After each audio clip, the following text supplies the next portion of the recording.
آج کی شب میں قرآن عظیم کے 19 پارے مکمل ہو چکے ہیں۔ اللہ عز و جل بقیہ قرآن کے حصے کو صحیح تجوید کے ساتھ تلاوت کرنے اور آپ سب کو رغبت کے ساتھ سماعت کرنے کی توفیق عطا فرمائے۔ آج ہم نے سورہ فرقان، سورہ شعراء اور سورہ نمل ان صورتوں کی تلاوت کی ہے۔ سورہ نمل کی چند باتیں تمہارے سامنے رکھتا ہوں۔ سورہ نمل، نمل چونٹی کو کہتے ہیں، عربی میں نمل چونٹی کو کہتے ہیں۔ ایک چونٹی کا ذکر آیا ہے، اس لیے اس سورہ کا نام نمل ہے، اور اس میں اللہ تبارک و تعالیٰ نے حضرت سلیمان علیہ السلام کا وہ واقعہ بیان فرمایا ہے۔ اللہ تبارک و تعالیٰ نے فرمایا سلیمان علیہ السلام اللہ کے ایک ایسے نبی ہیں جن کو اللہ تعالیٰ نے علم و حکمت بہت زیادہ نوازا اور دنیا کی حکومت عطا فرمایا۔ بہت بڑی حکومت سلیمان علیہ السلام کے ہاتھ میں تھی۔ اتنا ہی نہیں، ہواؤں کو سلیمان علیہ السلام کے تابع کیا گیا تھا۔ وہ جس طرف چاہتے تھے ہوائیں اس طرف اڑتیں۔ سارے پرندوں کی بولیاں ان کو سکھائی گئیں، جانوروں کی، جنات کی، ہر ایک کی بولی آپ کو سکھائی گئی اور ان پر حکومت بھی آپ کو دی گئی۔ جب سلیمان علیہ السلام کا دربار لگتا تو وہ جس کو کہتے حاضر ہونے کے لیے اسے حاضر ہونا پڑتا، چاہے چونٹی بھی کیوں نہ ہو۔ پرندوں میں، جانوروں میں کبھی جھگڑا ہوتا تو فیصلے کے لیے سلیمان علیہ السلام کے پاس آتے۔ جانوروں کے بھی فیصلے حضرت سلیمان علیہ السلام کیا کرتے۔ ایک مرتبہ ایسا ہوا کہ سلیمان علیہ السلام اپنے لشکریوں کے ساتھ کسی جگہ گزر رہے تھے اور وہ چونٹیوں کی آبادی سے گزرنے والے تھے، ابھی کافی دور تھے، 1 میل دور۔ تو چونٹیوں نے محسوس کر لیا کہ سلیمان علیہ السلام آ رہے ہیں، تو ان کی جو ملکہ ہے چونٹیوں کی، وہ کہتی ہے قالت نملۃ یا ایھا النمل ادخلوا مساکنکم لا یحطمنکم سلیمان وجنودہ وہم لا یشعرون۔ چونٹی کہتی ہے، بڑی والی جو چونٹی تھی ان کی ساری چونٹیوں سے، کہ اے چونٹی کو اپنے اپنے سوراخوں میں چلی جاؤ، اپنے گھروں میں اندر داخل ہو جاؤ، اس لیے کہ سلیمان علیہ السلام اور ان کا لشکر آ رہا ہے، کہیں وہ بے خبری میں تمہیں روند کرنا چلے جائیں۔ یہ چونٹی نے کہا اور ساری چونٹیاں دوڑنے لگیں، لیکن قرآن میں اللہ فرماتا ہے فَتَبَسَّمَ ضَاحِكًا مِّن قَوْلِهَا۔ حضرت سلیمان علیہ السلام اس چونٹی کی بات پر ہنس پڑے، مسکرائے۔ 1 میل دور سے سلیمان علیہ السلام چونٹی کی آواز سن رہے ہیں، چونٹی کی بات کو سن رہے ہیں اور اس پر مسکرا بھی رہے ہیں۔ میرے عزیزو، یہ عام انسانوں کی بات نہیں، یہ نبیوں کی طاقت کی بات کر رہا ہوں۔ اللہ تعالیٰ نے انہیں وہ ظرف دیا ہے، وہ کان دیا ہے جس کے بارے میں ہم کہتے ہیں دور و نزدیک کے سننے والے وہ کان لالے کرامت پہ لاکھوں سلام۔ ہم یہاں سے پکارے وہ وہاں سے سنے، مصطفیٰ کی سماعت پہ لاکھوں سلام۔ ہمارا موقف اور ہمارا عقیدہ قرآن کے مطابق ہے یا نہیں؟ جب سلیمان علیہ السلام جو بنی اسرائیل کے نبی ہیں چونٹیوں کی پکار سنتے ہیں، تو جو سب نبیوں کے سردار ہیں کیا امتیوں کی پکار کو نہیں سنیں گے؟ حضور پاک صلی اللہ تعالیٰ علیہ وسلم یقیناً اپنے ہر امتی کی آواز کو سنتے بھی ہیں۔ خود میرے آقا نے فرمایا ہے کہ جب کبھی کوئی درود پڑھتا ہے تو اس کے درود کو میں خود اپنے کانوں سے سنتا ہوں۔ اللہم صلی علی سیدنا محمد وعلی آلہ واصحابہ وبارک وسلم صلاۃ دائمۃ سرمدا ابدا۔ سلیمان علیہ السلام کے ساتھ ایک بار ایسا ہوا کہ آپ کا دربار لگا تھا، سارے لوگ حاضر تھے، جنات بھی ہیں وہاں پر، چرند پرند جانور حیوانات سب حاضر ہیں۔ سلیمان علیہ السلام سب کی خبر گیری کر رہے تھے۔ اس میں ایک پرندہ ہدہد نہیں تھا۔ ہدہد ایک پرندہ ہے، اونچی اڑان اڑتا ہے، بہت تیز اڑتا ہے۔ سلیمان علیہ السلام نے دیکھا اور پوچھا کہ یہ ہدہد پرندہ غائب ہے، کہاں ہے؟ سارے تو حاضر ہو گئے، وہ نہیں آیا۔ فقال ما لی لا اری الہدہد۔ حضرت سلیمان علیہ السلام کہتے ہیں کیا ہوا ہے ہدہد کو؟ یہاں میں نہیں دیکھ رہا ہوں اس کو، کہاں گیا؟ لأعذبنہ عذابا شدیدا او لأذبحنہ او لیأتینی بسلطان مبین۔ اگر وہ اس کے بعد آئے گا سخت سزا دوں گا، یا تو اس کو ذبح کر دوں گا، یا تو پھر کوئی معقول وجہ لے کر کے آئے، کوئی عذر ہونا چاہیے کہ محفل میں کیوں نہیں آیا، وہ نبی کی محفل ہے۔ تھوڑی دیر گزری تھی، اس کے بعد ہدہد آ گیا اور پھر اس کے بعد حضرت سلیمان علیہ السلام کے پاس آ کر اپنی خبر دینے لگا۔ کیا؟ وہ کہتا انی وجدت امرأۃ تملکہم وأوتیت من کل شیء ولہا عرش عظیم۔ اے اللہ کے نبی، میں جو غائب تھا اس کی وجہ یہ ہے کہ میں اڑتے اڑتے ایک ایسے ملک میں پہنچ گیا جہاں میں نے دیکھا کہ ایک خاتون لوگوں پر حکومت کر رہی ہے، ایک لیڈی حکومت کر رہی ہے۔ وہ عورت، اس کو اللہ تعالیٰ نے بہت مال و دولت سے نوازا ہے، مردوں پر وہ حکومت کر رہی ہے۔ وجدتها وقومها يسجدون للشمس۔ لیکن وہ کہتا ہے ہدہد، اس کی بات تو یہ ہے کہ میں نے اس کی قوم کو اور اس کو دیکھا کہ وہ سورج کی عبادت کرتے ہیں، اللہ کو چھوڑ کر سورج کی عبادت کرتے ہیں۔ پتہ یہ چلا کہ پرندوں کو بھی عجب لگتا ہے کبھی کوئی اللہ کے علاوہ دوسرے کی عبادت کرے. ہاں یہ پرندے بھی ان پر لعنت بھیجتے ہیں, کہاں کہاں جھک رہے ہو تم. اللہ رب العزت جس نے پیدا کیا, سارے پرندے اگر کسی کی تسبیح بیان کرتے ہیں تو رب ذوالجلال کی. قرآن میں اللہ نے فرمایا وَإِن مِّن شَيْءٍ إِلَّا يُسَبِّحُ بِحَمْدِهِ, کوئی چیز دنیا میں ایسی نہیں جو اللہ کی حمد اور تسبیح نہ کر رہی ہو. وَلَٰكِن لَا تَفْقَهُونَ تَسْبِيحَهُمْ, ہاں یہ اور بات ہے کہ تم ان کی تسبیح کو سمجھ نہیں پاؤ گے. اگر کوا کائیں کائیں کر رہا ہے تو تمہیں کائیں کائیں لگے گا, لیکن وہ اللہ کی حمد بیان بھی کر رہا ہے, اسے سبحان بھی کہہ رہا ہے. تو پرندوں کو بھی عجب لگتا ہے جب سورج کے پرستشوں پجاریوں کو دیکھیں اور آگ کی پوجا کرنے والوں کو دیکھیں, تو پرندوں کو بھی تعجب لگتا ہے. سلیمان علیہ السلام کے سامنے آ کر کے اس نے شکایت کیا, میں نے ایک عورت کو دیکھا ہے, اس کا نام سبا بلقیس ہے, اس کا نام سبا بلقیس ہے, اور وہ ایک بہت ہی عالی شان تخت پر بیٹھتی ہے. اس کا تخت بڑا مضبوط ہے, سونے اور چاندی سے جڑا ہوا, 80 گز لمبا 40 گز چوڑا, اتنا بڑا تخت ہے. اور اس کی حفاظت کے لیے جو لوگ مامور ہیں, 7 دروازے بنائے گئے ہیں, اس کے اندر وہ تخت رکھا جاتا ہے, اور ہر دروازے پر پہرے دار الگ ہیں, باڈی گارڈ الگ ہے, جو اس تخت کے اندر تک جانے کے لیے بڑی سیکورٹی ہے. تو اس تخت پر وہ بیٹھتی ہے اور اس کو اس پر ناز ہے. حضرت سلیمان علیہ السلام نے اس کو معاف کر دیا, چلو کوئی ایک معقول وجہ تو لے کے آیا ہے. تب پھر سلیمان علیہ السلام نے کہا ایک خط لکھو اس کے نام پر. خط لکھا.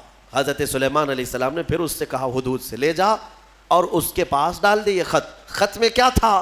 سلیمان علیہ السلام نے اس خاتون کو کہا اس سورج کی پرستش اور غیر اللہ کی عبادت سے نکل آ, اللہ رب العزت کی عبادت کی طرف آ, میں تجھے دعوت دیتا ہوں. یہ خط میں تھا. دین کی دعوت دینا نبیوں کا کام ہی ہے, انبیاء کرام علیہ السلام کا یہی وتیرہ رہا ہے. یہ خط لے جا کر کے سبا بلقیس کے پاس ہدہد نے ڈال دیا. ہدہد کے اس خط کو دیکھ کر کے وہ پڑھتی ہے, اس کے بعد اس میں لکھا ہوا تھا انہو من سلیمان و انہو بسم اللہ الرحمن الرحیم. سلیمان کی طرف سے یہ خط آیا ہے, اللہ کے نام سے شروع جو نہایت مہربان رحمت والا. اور اس کے بعد جو میٹر تھا اللہ تعالی علیہ واتونی مسلمین, گھمنڈ مت کر, میرے پاس مسلمان ہو کر کے آ جا. سلیمان علیہ السلام نے دعوت دی. تب سبا بلقیس, اس کا اپنا ایک رعب تھا, اس کی فوج تھی, اس کی رعایا تھی, حکومت تھی.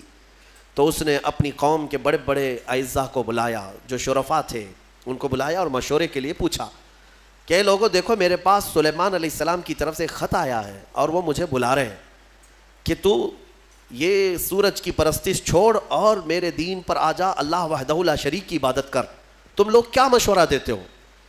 تو لوگوں نے یہ کہا, اس کے جو وہاں محل کے پہرے دار تھے یا وزراء تھے, انہوں نے کہا قالوا نحن اولو قوت و اولو بأس شدید, ہم لوگ بہت طاقتور لوگ ہیں اور بہت سخت ترین حملہ کرنے والے لوگ ہیں, باقی معاملہ تمہارے اوپر ہے اے سبا بلقیس, اگر تم حکم دو گی تو ہم حملہ کریں گے, لڑیں گے. تو سبا بلقیس عقل والی خاتون تھی, اس نے کہا قالت ان الملوک اذا دخلوا قریۃ افسدوها, میں دیکھتی ہوں کہ جب بھی کوئی بادشاہ کسی ملک میں حملہ کرتا ہے تو پورا تباہ و برباد کر دیتا ہے, شہر کے شہر بکھر جاتے ہیں. وجعلوا اعزت اہلها اذلۃ, بڑے بڑے عزت والے لوگ ذلیل ہو جاتے ہیں, گھر ٹوٹ گئے, دکانیں برباد ہو گئیں. تو سبا بلقیس کا یہ جملہ توجہ سے کہ جب بھی کسی شہر پر یا کسی بستی پر یا کسی ملک پر حملہ ہوتا ہے تو بچتا کیا ہے؟ کھنڈرات, سب تباہ و برباد ہو جاتا ہے. لڑائیاں 2 بادشاہوں کی ہوتی ہیں لیکن پوری تباہی قوم کی ہوتی ہے. ابھی ہم دیکھ رہے ہیں مسلسل اخبار یوکرین کی پڑھتے ہوں گے یا سنتے ہوں گے یا دیکھتے ہوں گے آپ لوگ, بات 2 لوگوں کی اور اس میں پوری کی پوری قوم پس جاتی ہے, پورے کے پورے شہر رشیا نے ہلاک کر دیے. آج ہی جا کر کے اٹھا کر کے اخبار دیکھ لینا یا نیوز دیکھ لینا, ایک ایک شہر کو رشیا نے جو جلایا ہے 90% شہر جل چکا ہے, 90% شہر جلا ہوا ہے. جو بچے ہوئے لوگ تھے وہ مارے گئے ہیں یا جل گئے ہیں, باضابطہ میزائل داغے گئے, وہاں کی سرکاری حکومتیں توڑ دی گئیں, تباہ کر دی گئیں, گاڑیاں جلی ہوئی راکھ کی ڈھیر بنی ہوئی ہیں, ایک پورا پورٹ قبضے میں لے لیا. یوکرین چھوٹا سا ایک ملک ہے لیکن رشیا پورے کے پورے ٹینک اتار دے, میزائل داغ دے, شہر کے شہر کو جلا دے. مزے کی بات تو یہ ہے کہ آتنکوادی نہیں ہے, ہاں مزے کی بات تو یہی ہے کہ وہ ٹیررسٹ نہیں ہے, آتنکوادی نہیں ہے.